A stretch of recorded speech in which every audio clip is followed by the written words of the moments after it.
Halo Mas Bro, jumpa lagi sama saya. Oke ya, selamat siang, sore, malam, pagi, dimanapun Anda berada. Oke, kali ini saya udah lama nggak ngonten review mapping Anjuken 5, dan akhir-akhir ini banyak sekali requestan yang masuk mengenai setting Anjuken 5 ya. Jadi di komentar saya itu sering sekali, karena saya memang baca-baca settingan, komentar-komentar di YouTube ya kan. Bang, request settingan mapping ini dengan spek ini, mappingan ini dengan spek ini. Mungkin kalau Anda minta saran saya untuk dibikinkan video, ya nggak apa-apa. Sebenarnya saya ada sih beberapa settingan, mungkin ada yang sama, ada yang tidak, tapi kebanyakan banyak yang nggak sama karena settingan motor itu berbeda-beda ya. Jadi kita nggak bisa langsung dipatok, oh ini speknya sama, ini Bang punya saya ini speknya persis kayak di video, tapi saya samakan hasilnya kok nggak sama gitu kan. Ya, jadi seperti itu. Jadi ini saya mau review salah satu settingan ya, Honda PCX 160. Jadi speknya itu seperti ini. Nah, sudah saya ketik ulang. Ini pakai bore up piston 62,5, nokennya pakai T2, per klepnya BRT. Ini geser di sini. Klepnya masih standar, TB-nya 34, rumahnya dibobot. Nih, rumah pulinya dibobot. Nggak tahu ini berapa derajat untuk kiriannya ya kan. Untuk roller 13 gram. Pernya CVT warna biru. Ini kalau nggak salah antara 15-20% lebih keras dari standar.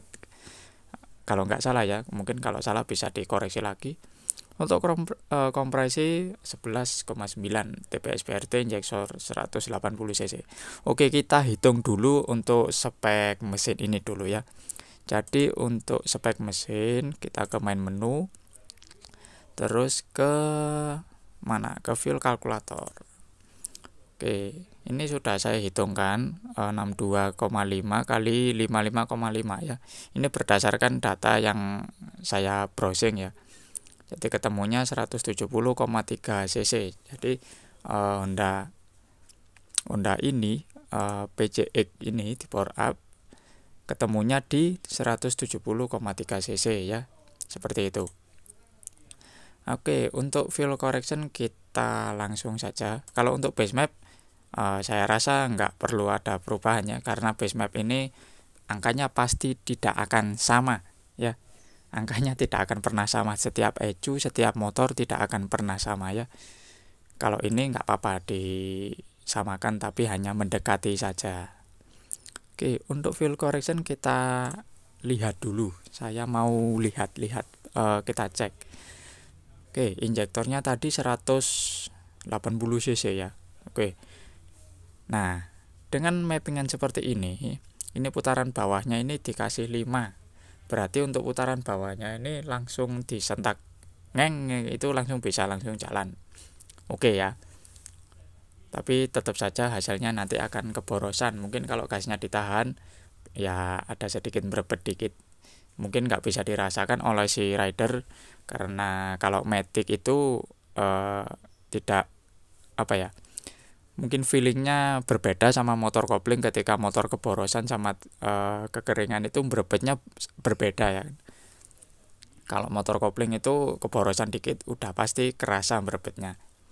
Kalau matic mungkin hanya bisa dirasakan oleh orang yang benar-benar peka ya, seperti itu.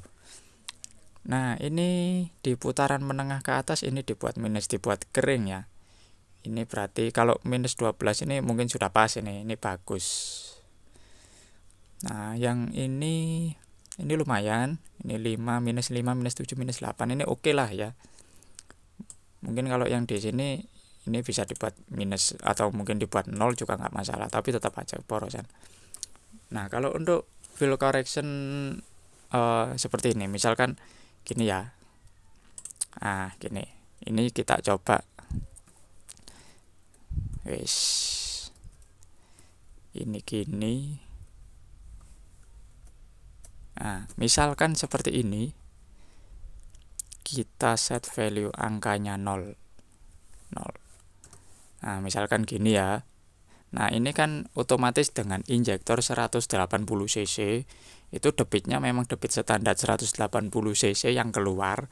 Kemudian hitungannya dari angka base map ini ya kan, ke base map ini disemprotkan, berarti keluarnya kan banyak. tapi mesinnya 170 cc ya kan, kapasitasnya hanya 170 cc. Bagaimana Bang? Berarti kan debitnya kebanyakan. Nah, dari mana kok bisa kebanyakan? Ya dari hitungan debit injektor tadi.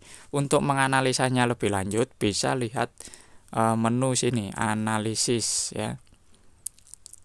Nah, ini kita ambil file 1, kemudian klik advance. Kita bisa lihat. Nah, seperti ini. Ya. Nah, ini adalah jumlah semprotan yang disemprotkan ya. Jadi ini kan putaran Crocus ya.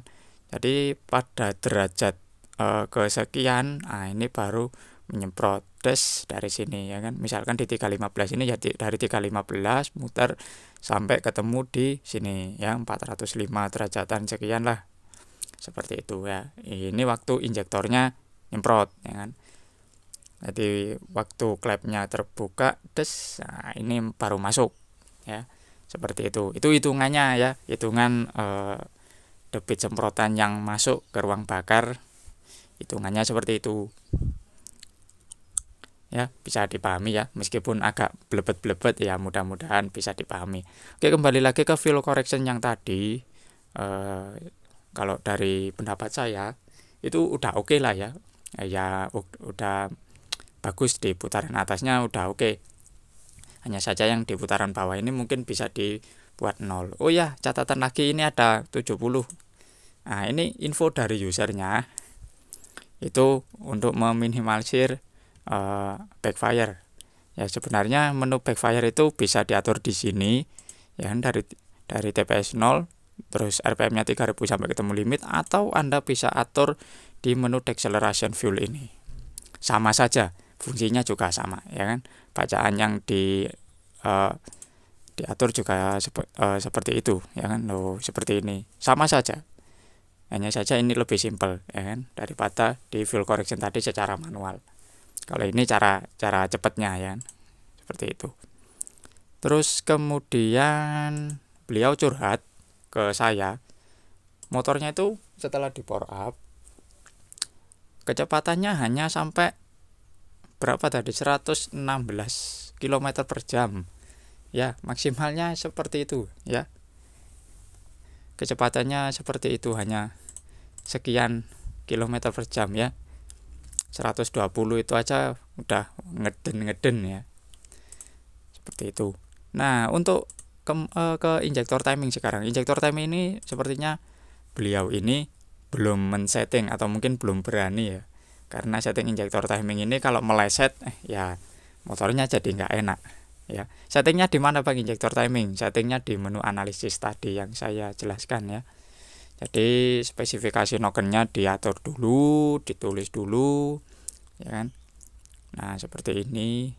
Nah, ini kan ada spesifikasi nokennya. Nanti setelah ketemu ini baru kita settingnya manual ya.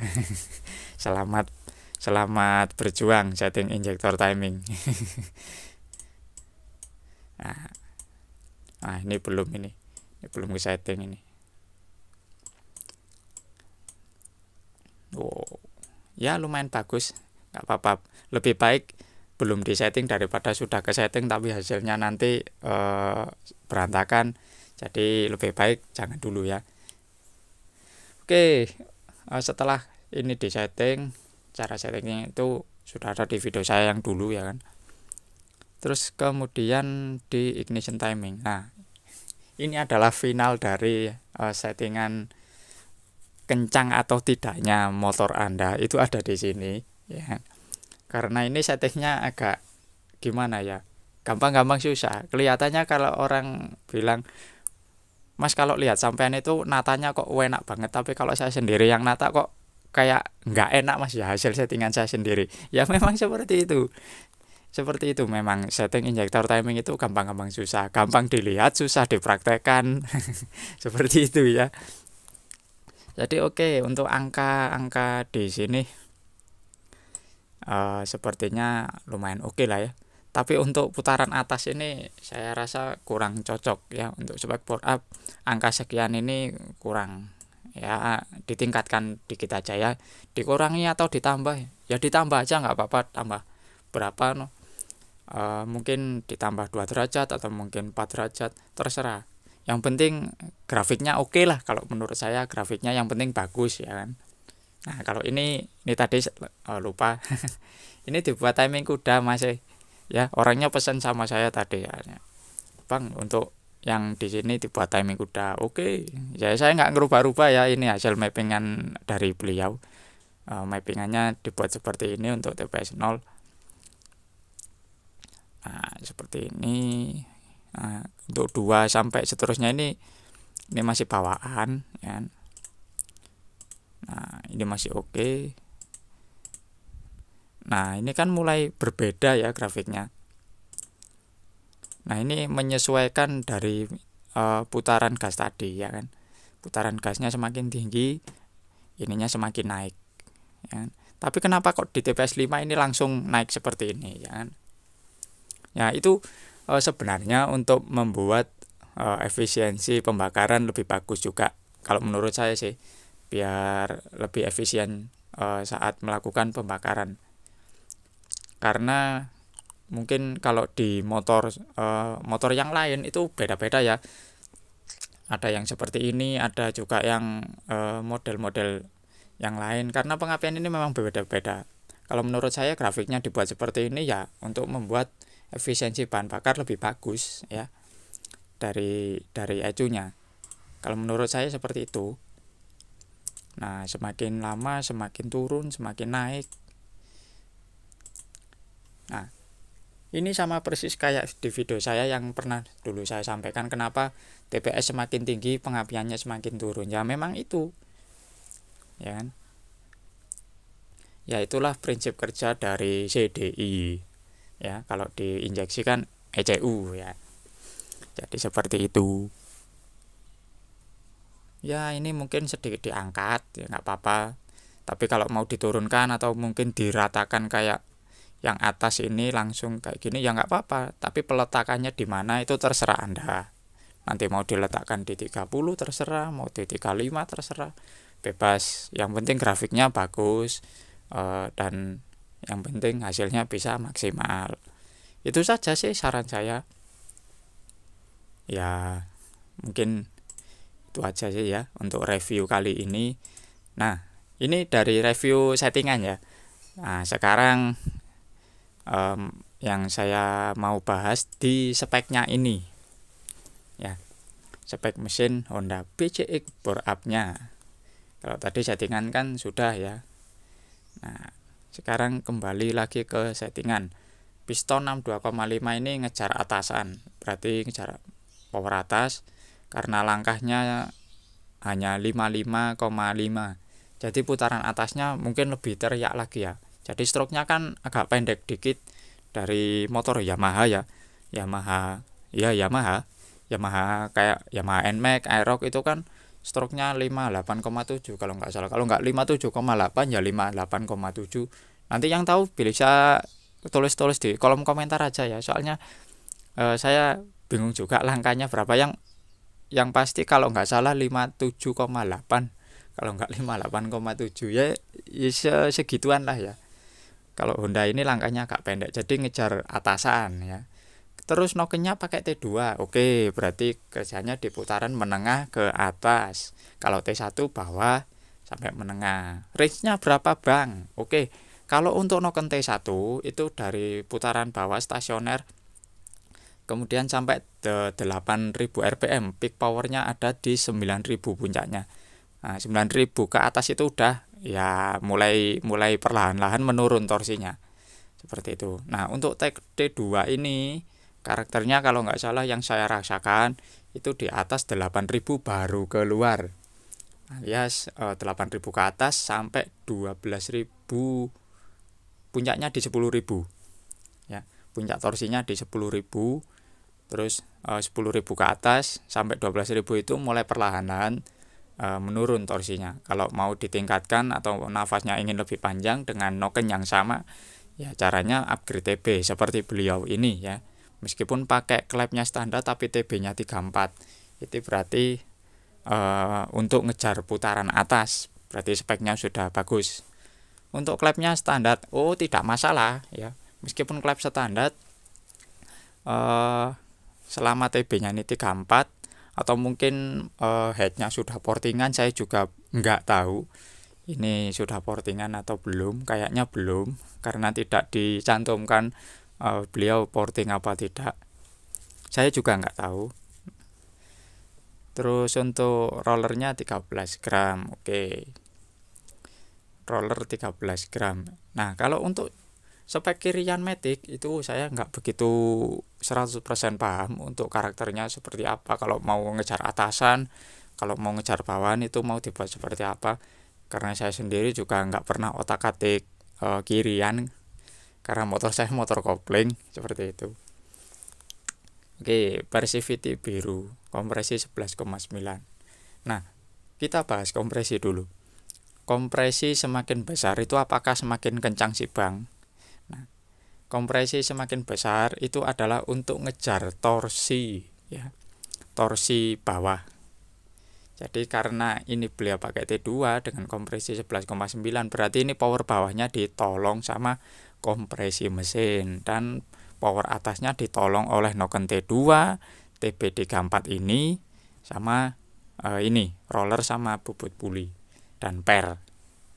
Itu ya. Jadi komposisinya sudah pas. TPS BRT oke. Nah, untuk TPS ini sebenarnya menggunakan standar ataupun BRT itu bedanya hanya di kepresisian ya. Sebenarnya injektor TPS standar itu sebenarnya sudah presisi dari pabrikan. Tapi untuk TPS BRT ini yang membedakan adalah value-nya ya. Jadi ketika Anda menggunakan TPS standar, di sini kan ada menu kalibrasi. Nah, pasti sudah paham ya, kalibrasi. Nah, di sini ketika dikalibrasi, waduh. Nah, di sini kan ada voltage sama value. Nah, ini antara TPS standar sama TPS BRT itu berbeda ya. Tapi untuk value-nya pasti sama nanti. Untuk value-nya nanti akan lebih apa? Lebih presisi punya BRT kalau menurut saya sih. Tapi itu kembali lagi ke settingan masing-masing. Karena punya saya itu masih standar ya. Jadi selisihnya cuma satu. Jadi misalkan di TPS 100 ini ketemunya 805, biasanya di sini 804, atau mungkin di sini 804, di sini 805. Seperti itu. Mungkin selisih 1 atau mungkin selisih 2. Kalau TPS BRT bisa sama ya. Nah, itu keunggulannya. Terus untuk voltage-nya ini lebih tinggi punya BRT ya kan. Jadi tegangannya lebih lebih tinggi ya. Kalau untuk bagus atau tidaknya itu tergantung masing-masing ya. Saya nggak bisa nilai. Kalau untuk nilai tegangan ini pastinya berbeda ya, antara TPS BRT sama TPS standar seperti itu. Nah, untuk responnya bagaimana Bang? Apakah bagus TPS BRT dengan TPS standar? Responnya apakah sama? Tentu berbeda ya. Untuk TPS BRT itu karena voltage atau tegangannya ini lebih tinggi dikit, otomatis respon dari mesin itu akan lebih cepat ya. Jadi respon ketika buka gas itu responnya lebih cepat. Seperti itu. Oke, kembali lagi ke spek. Nah, speknya sekarang sudah kebahas semuanya. Ini injektor pakai 180 cc. Nah, mungkin sekian dulu videonya dari saya karena beliau ini hanya meminta saran tadi ya kan. Sarannya seperti apa, Bang? Ya, sarannya seperti yang saya jelaskan di menit-menit awal tadi ya. Pertama ini kalau untuk fuel correction saya rasa sudah oke ya kan. Sudah oke, nggak masalah tadi. Kalau mau dirubah-rubah ya silakan, nggak masalah. Terus untuk pengapian, nah ini juga silakan diotak-atik lagi. Terus untuk injektor timing, nah ini disesuaikan sama noken as. Ngitungnya di sini Bang, ya di menu analisis tadi, ya. Nah di menu analisis ini. Nah, selamat berjuang ya setting injektor timing. Oke, kemudian ya sudahlah. Oke, mungkin sekian dulu videonya dari saya, review mengenai motor dengan spek seperti ini. Jadi ya hitung-hitung review lah ya. Mungkin kalau Anda punya saran, silakan tulis di kolom komentar atau mungkin langsung email aja ke email saya. Bang, tolong analisakan motor saya, speknya ini. Ya, nanti akan saya bahas di video ya, tapi ya satu-satu. Saya nggak bisa langsung review banyak gitu dalam satu hari ya, nggak ya, tergantung permintaan juga. Oke, sekian dulu videonya dari saya. Jangan lupa di like, share, dan di subscribe channel saya Ginyong Motovlog. Dan saya Ginyong Motovlog is pamit. Dadah, see you next time. Terima kasih.